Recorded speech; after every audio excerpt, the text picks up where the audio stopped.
I'd like to first start by introducing myself. My name is Raymond Pleward. I'm the Senior Wilderness Coordinator with the Ecology Action Centre, and along with my colleagues Lindsay Lee and Karen McHenry, we've been working with all of the groups to pull this together today. I would like to go around the room to introduce everyone else. So if we could start at this end of the head table, and we will work our way around the entire room because the head table is not big enough to accommodate all of the groups who are here today. So, if we could start over here.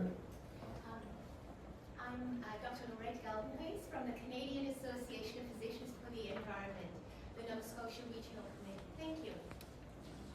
I'm Nina Newington from Save Our Old Forests in Annapolis County. Lisa Prue from the Citizen Scientists of Southwest Nova Scotia in Annapolis County.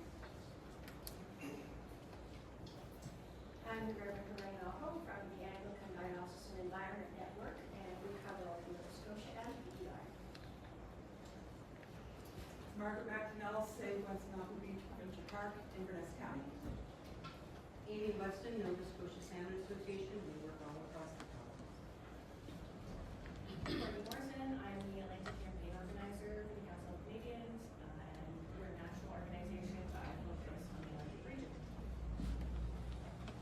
Janet Barlow with Hike Nova Scotia and our province-wide. Dale Smith, the Nova Scotia chapter of the Canadian Association of Retired Persons.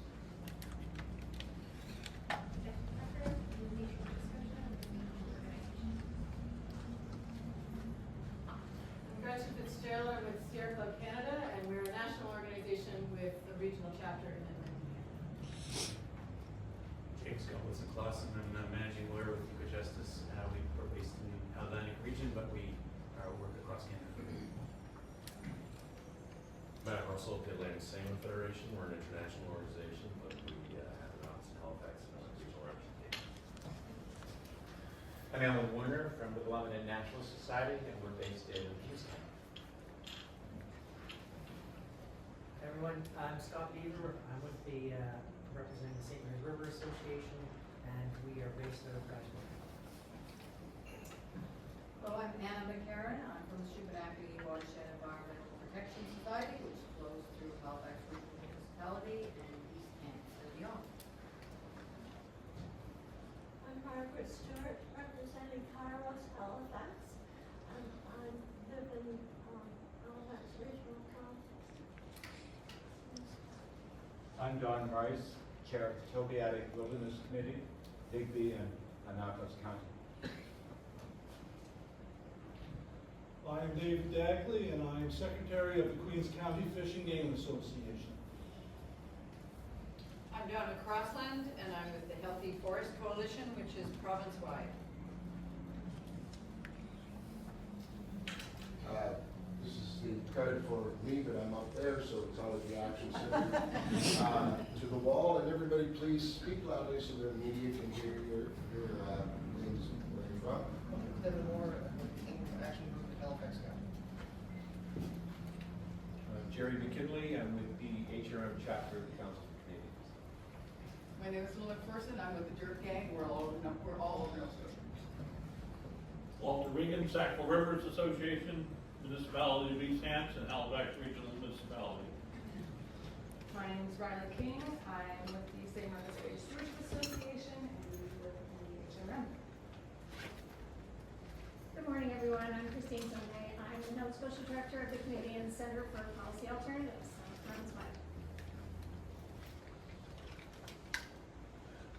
I am Bruce McLean, and I am here for Seniors for Climate and Ganesh. Thank you. Hi, I'm Mal Buback. I represent South Shore Council of Canadians, primarily out of Lunenburg County. Hi, I'm Natalie Cody, representing the Friends of the Pugwash Estuary in Halifax. Hi, I'm J.E. Dubois. I'm with the Cape Breton Naturalist Society, and I'm from Cape Breton County. Hello, my name is Wanda Young, and I'm with the Marguerite Environmental Association from Inverness County. Hi, Sophia Sedaris with East Coast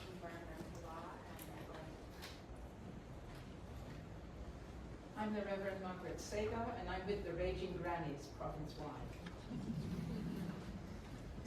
Anne Marie Dalton, Spiritual Coalition on Climate Action, Nova Scotia. Peter Spanner, I'm the Director for the Nova Scotia Wild Flora Society, and we do programming province-wide. I'm Paul McNeil, I'm the President of the Marguerite Salmon Association from Inverness Municipality. I'm Nancy Hunter. I'm with the Many versus the Money, which is based in HRM but has province-wide participation. Hi, my name is Elisa Gomez and I'm representing Nova Scotia Forest Forever, based in Kings County. My name is Matt Murray. I'm representing the Halifax Quakers, and we are province-wide. Susan Lorraine, How We Thrive, we're provincial. Don Fleming, Halifax Field Naturalists, based in Halifax County. Dr. Mary Lou Harley, Ecological Justice Working Group, United Church, and we represent all provinces in the Region East. I'm Peter Bars from LaHave.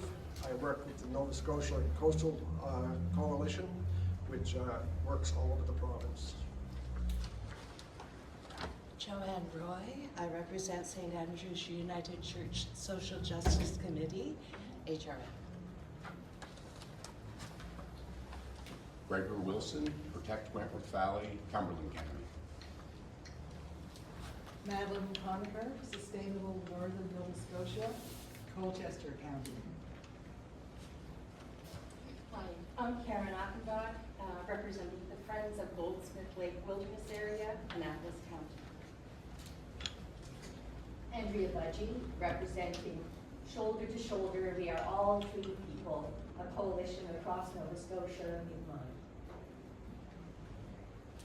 Todd Neal, I'm with Friends of Blue Mountain Birch Cove Lakes, and we're in Halifax County. Susan Browning with the County Rivers Association and Barry McGregor with TREPA, Tuscan River Environmental Protection Association, and we're in the RSPB shelter.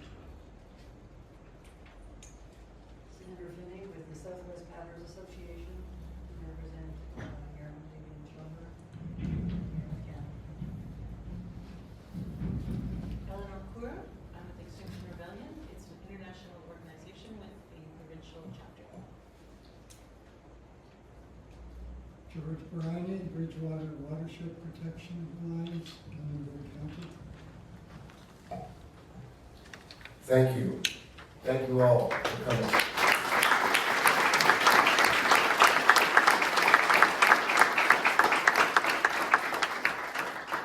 As I said, we had a few last-minute RSVPs at the end of last night and this morning, but over 60 groups have responded in support, and as you can see, they span from one end of this province to the other.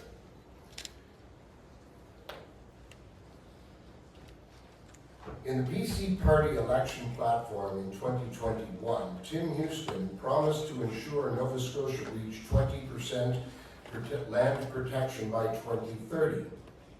He asked for and received a mandate from the people to do this.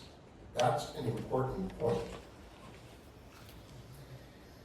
Later that year, his newly elected government enshrined that commitment into law in the Environmental Goals and Climate Change Reduction Act, or EGCRA. The commitment to reach 20% protection by 2030 in Nova Scotia is part of reaching Canada's national 30% target by 2030. This is all under the United Nations Convention on Biological Diversity, a worldwide effort to stem the precipitous decline of nature and wild species across the planet.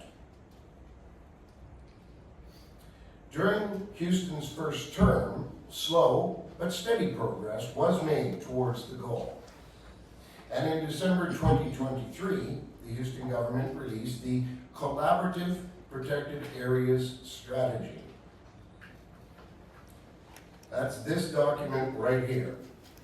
It is subtitled An Action Plan for Achieving 20% by 2030. In it, the government committed to protect more public lands and to create new Indigenous protected and conserved areas. And, as the name suggests, to collaborate with the public and to collaborate with Indigenous communities. It's a very good plan, but it's not being implemented. Since then, and the election of 2024, progress has slowed to a crawl, and government engagement with the public has been virtually non-existent. At the rate that the Houston government has been protecting land, the province won't reach its legislated commitment to protect 20% of the province until 2041. The legislated 20% by 2030 commitment is both important and achievable, but the provincial government needs to seriously pick up the pace and collaborate with the public and Indigenous communities, or they will not meet its goal. We're also very concerned about recent public comments that the Premier and his government have made to the effect that they are open to private development proposals for any of our provincial parks and protected areas. The idea of unprotecting already protected land for private development undermines years of work and is simply unacceptable. Going backwards is not on. In the absence, our existing parks and protected areas are indeed very special places that are protected in perpetuity under law. And development is precisely what they are protected from. Backsliding on the work that we have collectively achieved over 8 political administrations over 30 years is not acceptable. Backsliding will not be tolerated. It is a matter of public trust and respecting the public will. In the absence of government action, community groups around the province have stepped up to nominate more than 30 new proposed protected areas on public land. These endangered spaces are some of the last, best natural areas left in the province. They deserve to be seriously considered for protection. The Ecology Action Centre and the Healthy Forest Coalition have created together a new online map showing these high conservation value areas that have been proposed by communities. And we will show you that map very shortly. Despite the ecological importance and strong public support for these areas, community proposed protected areas are being studiously ignored by the government. That needs to change. Government should immediately designate, legally protect, all the remaining sites in the 2013 Parks and Protected Areas Plan, which they promised to do back in 2021 as part of their election platform. To put forward more new areas of high conservation value on public lands with potential inclusion in Nova Scotia's potential inclusion in Nova Scotia's Protected Areas Network, and to provide interim protection for those areas in the meantime. And finally, to formally accept, study, and consult with the public on community proposed protected areas for potential inclusion in Nova Scotia's protected areas, and to work with Mi'kmaq Rightsholders on the Indigenous protected and conserved areas that they have been working on with both the federal and provincial governments, and with significant funding from the federal government. These need to move. I'm going to pause at this point and now introduce a few of our limited number of speakers. It's today. We respect the media's time and we're not going to have everyone speak.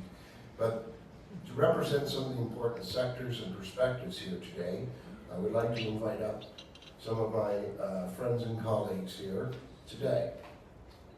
So first up is Dr. Laurette Gellenhard, Grace, Canadian Association of Physicians for the Environment.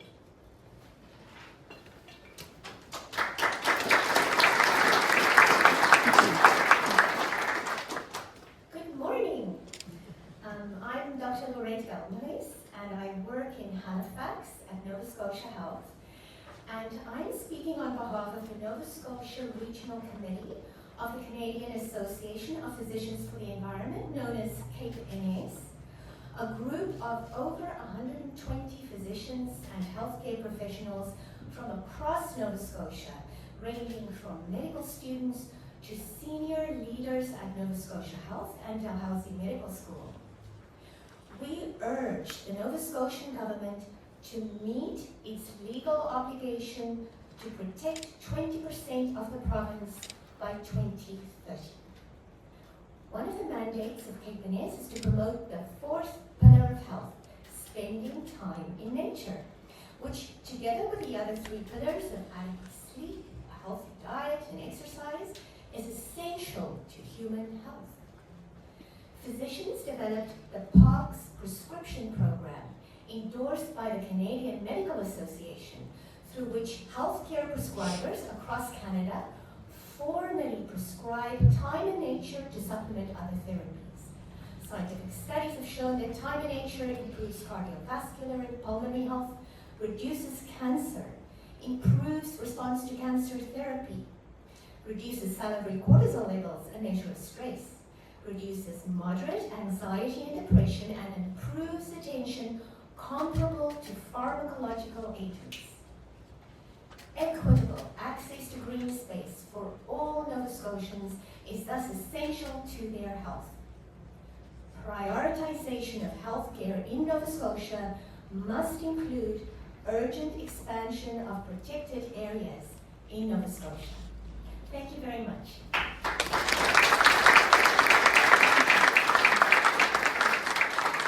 Thank you, Dr. Gillenhurst.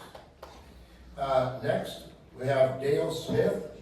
Dale is board member and co-chair of the Environmental Committee of the Canadian Association of Retired Persons, Nova Scotia chapter. Dale Smith.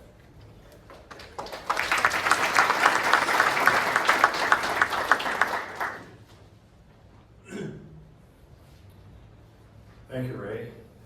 Canadian Association of Retired Persons is a well-known advocacy organization focusing particularly on interests of retired persons and seniors. That's for the name. Financial security after retirement, long-term elder care, those sorts of issues. But the Nova Scotia chapter also advocates for responsible environmental stewardship, recognizing that the environment is humanity's foundational life-supporting natural system. A healthy environment, therefore, is a concern to everyone, including seniors. CARP Nova Scotia recently surveyed its membership, 8,800 surveys approximately, regarding environmental interest, and 91% strongly supported environmental advocacy by CARP Nova Scotia as an organization. Regarding protected areas specifically, 88% supported government's commitment to protect 20% of the province by 2030 and urged government to accelerate efforts towards reaching this target. Why the interest of seniors in the environment and in protected areas beyond the general case that I just mentioned? Well, seniors have lived through much, if not most or all, of the post-World War II era, an 80-year era of rapid growth and development expansion. Seniors have witnessed consequent environmental impacts and habitat loss firsthand through that period, and therefore have a sense of responsibility for passing on their perspective, or sharing their perspective. Even more importantly, many seniors, probably most, have children and grandchildren, and we therefore have a real stake in ensuring that our descendants can benefit from a healthy environment and enjoy a correspondingly high quality of life. Thank you.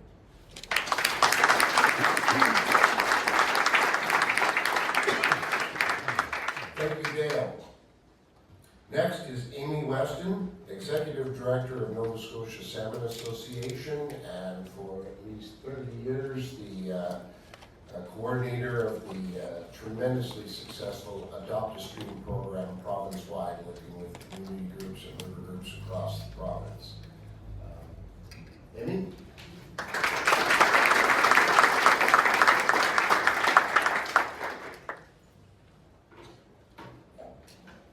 Good morning, everyone. Good morning. The Nova Scotia Salmon Association has been around since the 1960s, working to promote and restore the health of Nova Scotia's rivers, streams, and watersheds. We collaborate with community groups across the province to restore habitat, improve fish passage, protect cold water refuge, and support the long-term recovery of native aquatic species such as Atlantic salmon and brook trout. It's important to note that these are what we refer to as indicator species, which means that their health reflects the health of the broader ecosystem. The NSSA has been advocating for land protection for more than 30 years because the headwaters of our watersheds, all the small tributaries running through remote areas, are intricately connected to the work that we do. Forests, wetlands, headwaters, and intact riparian areas are not separate from our rivers. They are what keep water cold, clean, connected, and resilient. They are important wildlife. They support wildlife, protect biodiversity, and give our restoration work a fighting chance.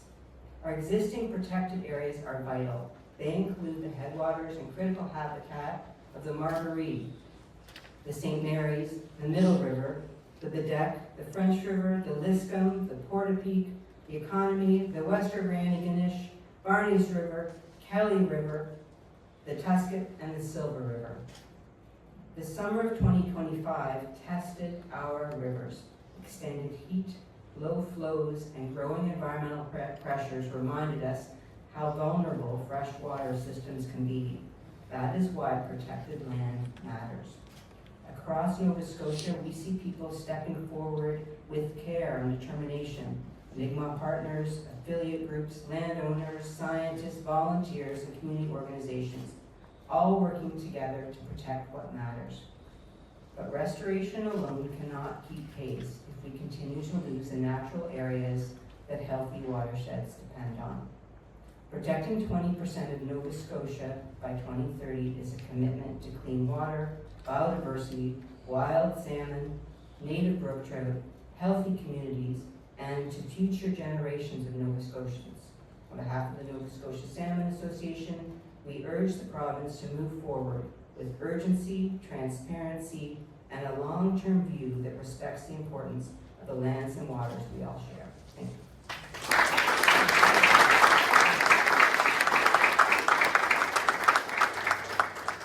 Thank you, Amy.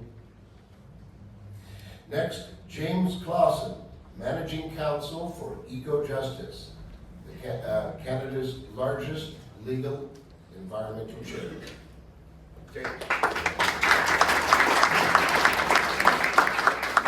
Thanks, everybody. Good morning. I am James Clausen. Thanks for inviting me. It's an honor to be here amongst so many people that care for nature and for the species that matter to us all. The biodiversity crisis is everywhere across the globe, around the world, in Canada, and in this province. Many, many species are in precipitous decline or have already been lost in some cases. In the 50 years between 1970 and 2020, entirely within my own lifetime, there has been a 73% decline in the average size of monitored wildlife populations across the globe. The story isn't any different in Canada. In Nova Scotia, many populations are teetering on the brink, including our wild salmon populations, piping plover, mainland moose. The list is long, and it's unacceptable. It would be an unspeakable tragedy to lose them, especially since their loss is avoidable. To save these species, we need to protect habitat and wild spaces, at all levels, international, national, provincial, and local. Canadian and international law requires that we do something about this. In 1992, in Montreal, as Ray said, the Canadian government was the first country to sign on the United Nations Convention on Biological Diversity. And via this convention, Canada and about 150 other countries across the globe agreed to protect biodiversity, plants, animals, and ecosystems, as well as food security, medicines, fresh air, water, and a clean and healthy environment. And it's a much longer list than that, believe me. Now, anchored in this convention, which is binding in this country, is a biodiversity framework. And among its many important provisions, the framework sets up targets. And Canada has agreed to target number 3 and the other targets. Canada has committed to ensuring that by 2030, at least 30% of terrestrial, inland water, and coastal and marine areas are effectively conserved and managed. Among other things, this means that sensitive areas are protected from development. They have to be to allow them to function effectively as species habitat and wild spaces. Now, here in Nova Scotia, in 2021, as Ray said again, the province committed itself to preserving 20% of Nova Scotia's lands and waters by 2030. That's only 4 years away. Nova Scotia government gave this commitment the force of law by including it in legislation, the Environmental Goals and Climate Change Reduction Act, enacted by our legislature, the Nova Scotia legislature. In the province's December 2023 Collaborative Protected Areas Strategy, the government again underscored the importance of protecting 20% of Nova Scotian lands and waters. The government said, this is their words, achieving this goal is so important that we legislated it in the Environmental Goals and Climate Change Reduction Act. We absolutely agree this is a priority and an absolute necessity. Failing to do this is against the law, and it breaks the government's promise to Nova Scotians. Thank you.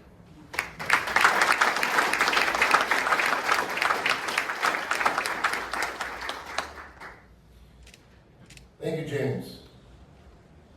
As I said earlier, community groups have stepped up in the absence of government leadership in the last few years and have proposed over 30 areas across the province for protection. The Healthy Forest Coalition and the Ecology Action Centre together spent many months talking to the different groups, finding out where it was that they were recommending for protection. We had some of our own as well. We put this on this interactive map, which we are rolling out, releasing today. The website is www.nspubliclands.ca. Donna Crosland, a forest ecologist and retired Parks Canada biologist, a board member for the Healthy Forest Coalition and one of my dearest friends, will come up and give you a short guided tour of the maps that you see behind us, these interactive maps and what they show.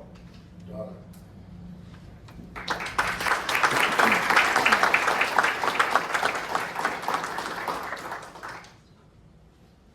Hello, everyone.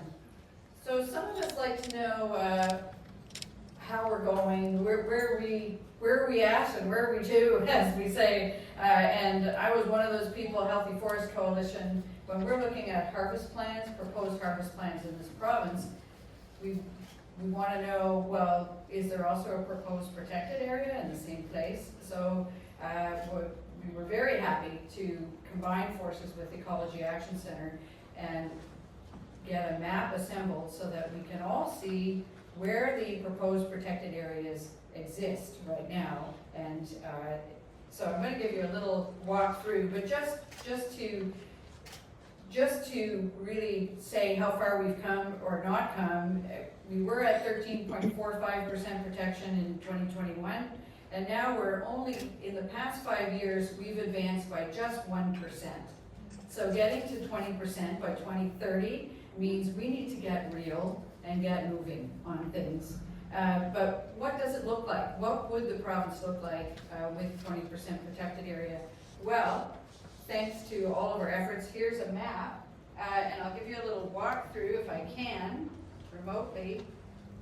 Basically, it's on the screen behind us, and the dark green areas, if you just, without me moving this map at all, the dark green areas, except that I should show Cape Breton. Well, it's touchscreen, so you can see a little bit of Cape Breton there. The dark green areas are the proposed protected areas. And so all together, those dark green areas, if they were all accepted by the government right now, that would make up approximately 2.3%, an additional 2.3%. So that's not a lot, but it would make a significant contribution to the 20% of lands and waters by 2030. The light green, the pale green areas that we see are the existing protected areas like Cape Breton Highlands National Park and Kedjimkujik, the Tobiatic in the southwest.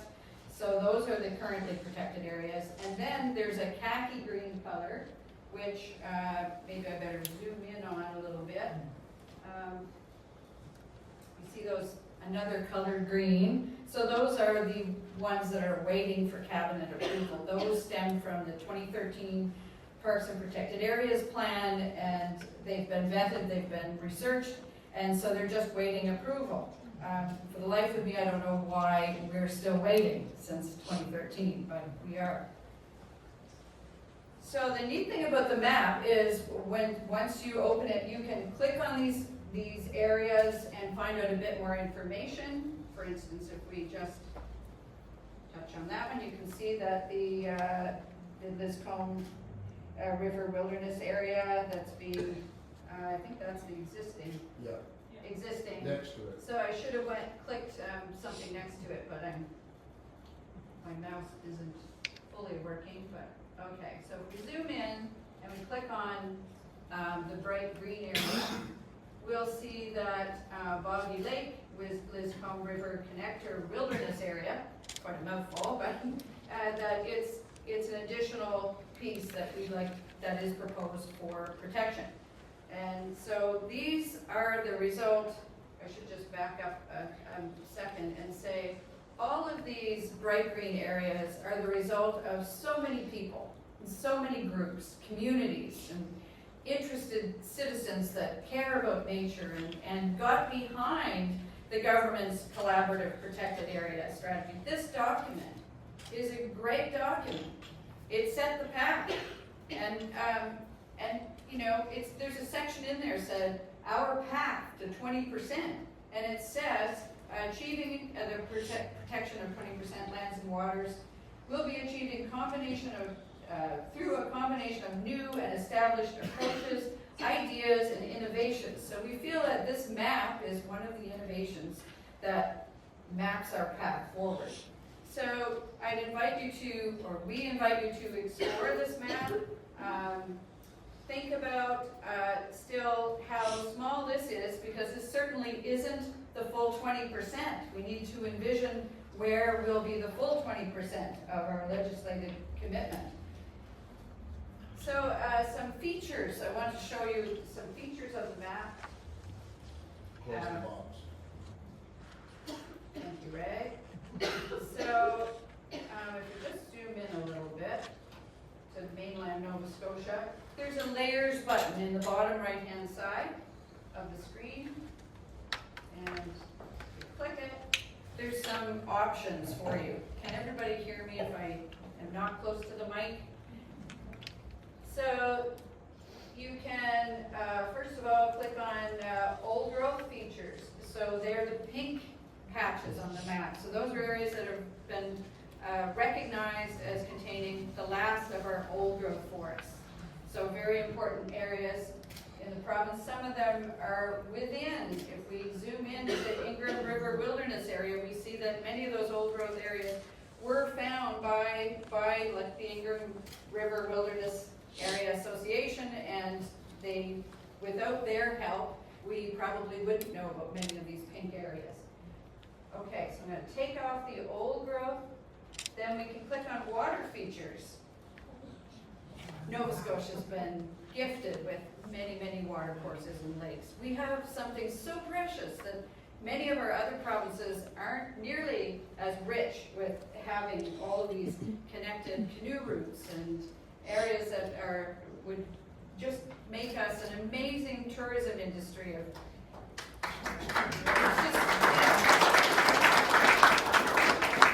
always forget my numbers, but $3.7 billion industry and growing is what our tourism industry is today. And with these protected areas, they're not supposed to be in bubble wrap.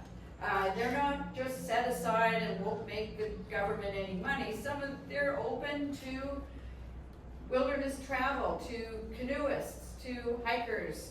Many of them are open to hunting and fishing and all of the recreational values that we consider important across Nova Scotia. So, clicking off the water features, just want to finish this. So public land shows us where all of the public forests, public crown lands are located. So that's an interesting feature. And finally, I'll just zoom in because many of you know where the proposed Ingram River Wilderness Area is, close to Halifax. And then up here, we have crown land plans. Harvest plans, thank you, the Crown Harvest Plan. So inside the proposed Ingram River Wilderness Area, you see dark brown patches, which are areas the government, the Department of Natural Resources, intends to convert to plantations, to high production forestry. In other words, we're going to convert forest to crops of trees that will be harvested in short rotations of about 40 years. And sprayed, yes, with time and in, which is good. And then the light brown patches are the ecological forestry areas, but I hasten to add that for Ingram River Wilderness Area, there's many areas that were not so ecological back in the day. So you can click on some of these. Some of these will tell you a bit more information, like this one is a high retention irregular shelterwood, which is, you have to look up what that means. But this one, you see, it's a variable retention. It's retained only 30% of the forest on the whole landscape. So it isn't really ecological forestry. So many of our protected areas, not just Ingram River Wilderness Area, that proposed site, but look over here at Pockwalk Wilderness Area, and you can see the brown patches. So large, extensive crops that are intended are high production forestry, as well as these light brown harvested areas. So our protected areas are being chiseled away, frittered away, torn apart, eroded, broken up, fragmented, dried out, made into fire-prone areas. These conifer crops that are going to be planted and from our converted woodlands will be highly fire-prone, will dry out, be highly flammable. So it is paramount that we as a people, we as many groups, convince the government to stick with the plan and move forward. So with, I'll just show you one more protected area. Back down, everybody knows Keji, below Keji-Makujik. In the Tobiatic Wilderness Area, there's the Tobiatic Wilderness Area Addition and the Tidney River Wilderness Addition. And here we see again, these are the contiguous areas that are needed they're critical for moose habitat. And we're putting plantations, these dark brown sites, in very remote areas, far away from mills that'll require large, roaded areas, fragmentation, and once you put roads into a wilderness area, the moose come out with poaching and additional traffic in those places. So I just remind you that forests are our ally for mitigating climate change. Last year we had a drought of a century. We may have another drought this year, we're not sure, but forests make rain, forests protect our water resources, they sequester the carbon, they will make our climate cooler, and it's not an either or situation. We have currently a focus on resource extraction, but we also need to stick with the plan, the program, which was only, we legislated very recently. This only came out in 2023 in December. So we should not be changing course this quickly. It's not an either-or situation. We can have protected areas that benefit all, and we can have some resource extraction. We can have both, but we need to move on protected areas now, today, for the greater good. So I think, what did I leave out, Ray? Anything on the map? You nailed it. Okay. Just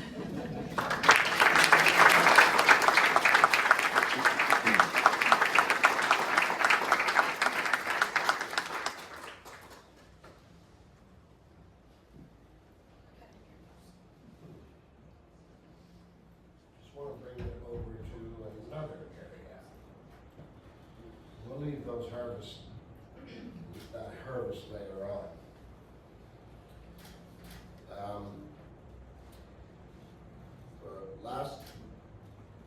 Our next to last speaker here is Nina Newington. Many of you know her as a citizen scientist. She's also an author, and she is the president of Save Our Old Forest Society. Nina and her group and allies in this area have been proposing a number of protected areas and watching as they get punched in with, these harvests get punched in.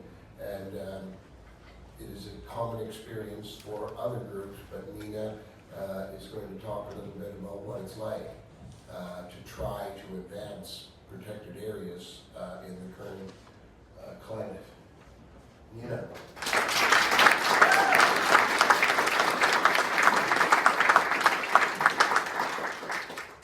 Good morning. Thank you all for coming out. So I'm president of Save Our Old Forests, a non-profit we formed specifically to support this government in achieving its goal of protecting 20%. It's an incredibly important goal. The climate crisis and nature loss are intertwined. We can't deal with them separately. They have to be addressed together. Back in 2021, it looked as if this government was committed to doing that. Since then, although we've had floods, droughts, wildfires, the government has done less than nothing to protect nature. Minuscule gains in adding new areas are offset by threats to existing areas. The Collaborative Protective Area Strategy included the results of a public consultation. People said they wanted urgent action, a collaborative approach, and a transparent process. That's still what we want. What we've got instead is a brick wall. But we haven't given up. I'll speak from my experience as part of Save Our Old Forests and as one of the citizen scientists of Southwest Nova Scotia, who originally proposed the Goldsmith Lake wilderness area for protection back in 2022. I know that community groups working to protect areas of Crown Island all around the province have come up against the same wall, the same frustration. The Collaborative Protected Area Strategy lays out good, science-based criteria for identifying areas to protect. Our group of volunteers has gathered so much evidence for the conservation value of Goldsmith, it's getting ridiculous. 138 species at risk occurrences, 33 stands of old growth assessed by DNR, American marten, black ash, endangered Atlantic salmon smolts in the river fed by Goldsmith Lake. A river that is fed by a stream that currently has a high production forestry clear cut. Harvest plan proposed for an area where the stream goes straight through that. They're talking about clear cutting it, spraying it, planting trees, turning it from forest into industrial tree plantation. As soon as that was proposed, we went out and looked. It was December, it was snow, it was cold, and we immediately found, 8 species at risk, lichens, 3 black ash. We found old growth pine trees. I can't even imagine what the government was thinking, what DNR was thinking to allow Westford to put forward such a proposal. Every step of the way, we have tried to collaborate with the government. We're not even asking to approve the area for protection, we're asking to evaluate it. The process already exists for doing this. We have strong public support, letters from Annapolis County Council, from the towns of Middleton and Annapolis Royal. But the government won't even commit to evaluating the area for protection. And yet they keep assuring the public that they're not going back on their commitment to protect 20%. What exactly are they planning to protect if they won't even look at an area like Goldsmith? Thank you.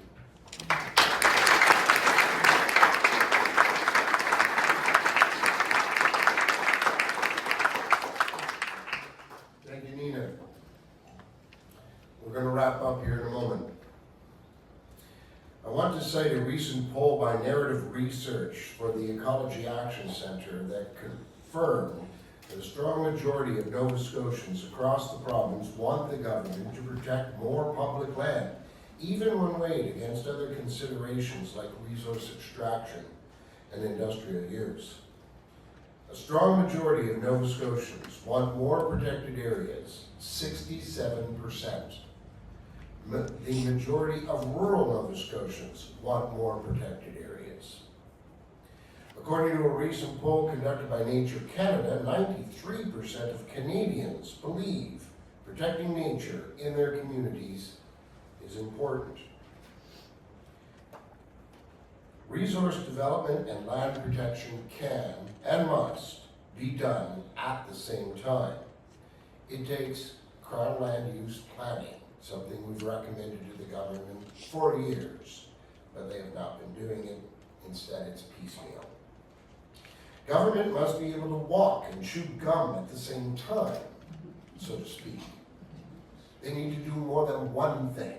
Having a laser focus on only one thing means that hundreds of other things are being ignored. We expect good governance from the parties and leaders we elect. And again, this government asked for in 2021 in the election campaign and received a mandate from the public to do this. Nova Scotians have been engaged, not just with this government. This is bigger than one government and one premier and one set of ambitions or priorities. This is a global effort, as James was explaining. Nova Scotians have been engaged with successive governments on the Parks and Protected Areas process for over 30 years, across 8 different political administrations of all political stripes. We believe in it. We support it. And we expect to see it done. The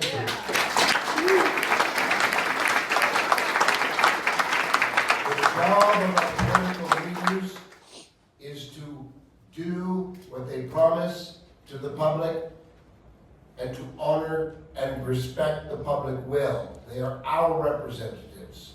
We don't elect potentates. We don't elect kings. We do not ask for autocratic rule. We expect that what they promise is what they will deliver and that they will listen to the will of the people. I can certainly remember Premier Tim Houston flush with victory on that day in 2021 in Pictou County when he said, hand on heart, which side is my heart?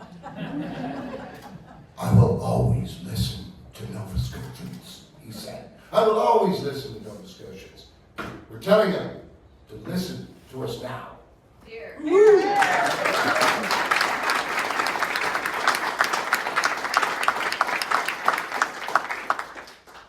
Protecting land and nature is a promise from this generation to leave at least some intact nature for future generations and for all our relations. How can one species commandeer so much of the world and shove so many other species to the brink and beyond of extinction? It's not acceptable. The Houston government needs to honor its commitments, to engage with the public, with Mi'kmaq Rightsholders, and complete Nova Scotia's protected areas network. I would like to end just for a moment with a brief anecdote, something that happened yesterday. And this is a true story. I swear to God, it wasn't like an angel appeared and did this. I went for a walk yesterday with my dog at McCormick's Beach, a provincial park, a small provincial park in Eastern Passage. It's a lovely little park. There's pheasants, there's foxes, there's birds, and there's coastal access for people, which we're losing, okay, to private development. And there was a little girl, a 9 or 10-year-old girl, running around with a butterfly net and a little terrarium. And she came by and said, have you seen any butterflies? And I said, I think I saw one. And she went looking for it, and then she came back. Her parents were fishing with her brother at the point, again, coastal access, fishing for mackerel. And we struck up a conversation, and I wished her good luck on catching butterflies, and she said, oh, thank you, and good luck with what you're going to do. She wasn't sure. And I said, would you like to know what I'm going to do? I'm going to this big press conference. I'm getting ready. I'm just trying to get my head straight for this with all these people, and it's kind of a big deal. We're trying to get the government to save 20% for future generations, for you guys and for your kids. And she explained how she loves to collect bugs and explore nature, and how she can't do that near her home anymore because of recent development. There's a big building where she used to have an open field and some forest to run around in. And I commiserated that. I remember when my daughter was young, when we lost a blueberry patch near our home to a giant development. And how sad that is. And when I told her that we were together trying to advocate for 20% protection, she looked at me and without a moment hesitation, she said, that doesn't seem like enough. That doesn't seem fair. 20% for everything else and 80% for people. She got it right away for us and our developments. Anyway, as I said goodbye to her and wished her good luck again in her nature stuff, and she was like a little David Attenborough. She was telling facts and figures. Did you know that there's more insects on Earth? She had all these. She was amazing, and I just couldn't believe it. She was inspirational, is what I guess I'm saying. She represented in that moment the future generations that we're trying to save nature for, and she got it that 20% is actually a pretty weak compromise overall, right? Yeah. All the thousands of other species only have 20% in this province and 30% worldwide. But it is the commitment, it is what we've promised to do. And as I left, her name was Maria. I asked her on the way out. So, hey, Maria, I'm great. Well, you take care and good luck with your butterfly collecting. And she says, okay, goodbye with your big nature thing tomorrow. Okay, bye, Maria. And as I was walking away, she just shouted out after me, and tell him 50%.